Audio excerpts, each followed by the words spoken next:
we laid out to you what are the individual stocks that could be moved by news, but there is a broad swathe of stocks that investors would be looking at because of the fall in stock prices, about 11% fall in the Nifty, and a little more if you looked at individual mid-caps. So it's a great time actually for some a big brokerage to have a mid-cap and a small-cap investor conference. That's exactly what UBS is doing starting today. And to tell us about the conference and about the companies that they will be hosting, Gautam Chhaochharia, Head of India Research at UBS Securities, joins us actually from the sidelines of the conference itself.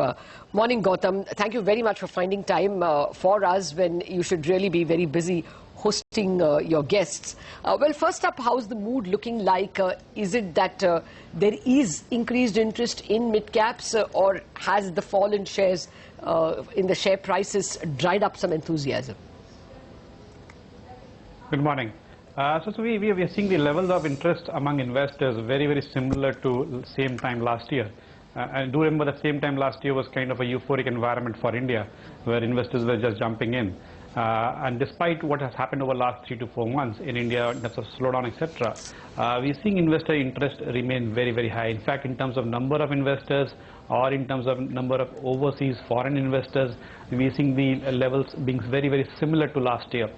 And we are seeing foreign investors coming and exploring new ideas, possibly because the opportunities could be more attractive now, but primarily because of the interesting ideas from a longer term perspective.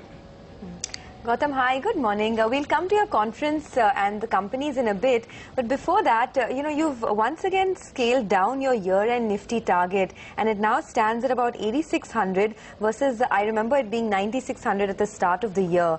What's the rationale behind this slightly more cautious outlook than what you had at the beginning of the year? So this is a December 15 target, not really a one-year target, firstly. Secondly, the entire cut in index target just reflects the reset of earnings estimates, nothing else. So it's still based on 17 times one-year forward estimates, but the earnings cuts and a top-down estimates of 10% earnings growth in FY16 and 18% in FY17, that's what's baked into this target. And this target still remains based on 17 times one-year forward PE multiple.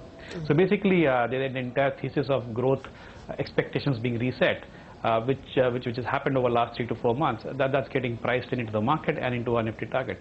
Having said that, this has been a thesis since early last year about growth recovery taking time and FY17 being the first big year. But even we were taken by surprise, and I think one of the things which has hurt Indian corporate earnings more than the economic activity, etc., is also deflation, because we all know India is having deflation on WPI for the last 7 months, and that's hurting corporate nominal top line and therefore earnings. Fair enough. Is this across the board, or is there specific sectors that have gotten scaled down in your move from 9,600 to 8,600? So it's across the board actually. So if you see earnings estimates cuts, it's fairly broad based. I can't really pinpoint a single sector where it's been disproportionate as such. Fair enough. Let's come to the mid-caps that we really want to talk about. It's a bunch of very interesting stocks. Online. We haven't spoken about online. At one point in time, we saw such huge rallies in in and around that online theme. What do you like? So we like Make My Trip and InfoEdge in the e-commerce space in terms of listed companies in India. So those are our favorite picks in that space. Okay. What about auto ancillaries? Sometime back, same time last year, the big guys in the mid-cap space used to be the Bharat Forges and you name it, Motherson Sumis, Amtex. Some of them are still roaring, but some of them have, become weak. What's the sense in that space? And generally, even the CV cycle picking up. So generally in the auto space, what do you prefer? So we like the auto ang space as a overall sector also. Obviously, each of the names there are very, very unique stories. Some are export stories, some are local cyclical recovery stories, some are IP link stories.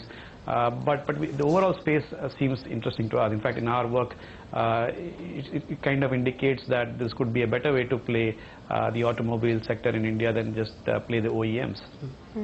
You have an exposure, or rather you like a couple of these names like Imami and Cholamandalam that have an exposure to the rural markets. You know, we were just speaking with the Indian Met Department and they indicated that the monsoons have been delayed because of that Arabian cyclonic storm and they could be delayed some more. Would the progress of the monsoon concern you, and how would you approach some of these monsoon-linked stocks? So yes, so a delayed monsoon or a weak monsoon would hurt at the margin, but will it be a big negative impact? That's something which beyond what's already built into estimates, beyond what's already being factored in by the markets, that's a critical part. So a weak monsoon hurts marginally. I think that won't be a big delta for fundamentals from what's already baked in. But yeah, if it's a real bad drought like we saw in 09 or in 02, then obviously it could hurt at the margin. Okay. Why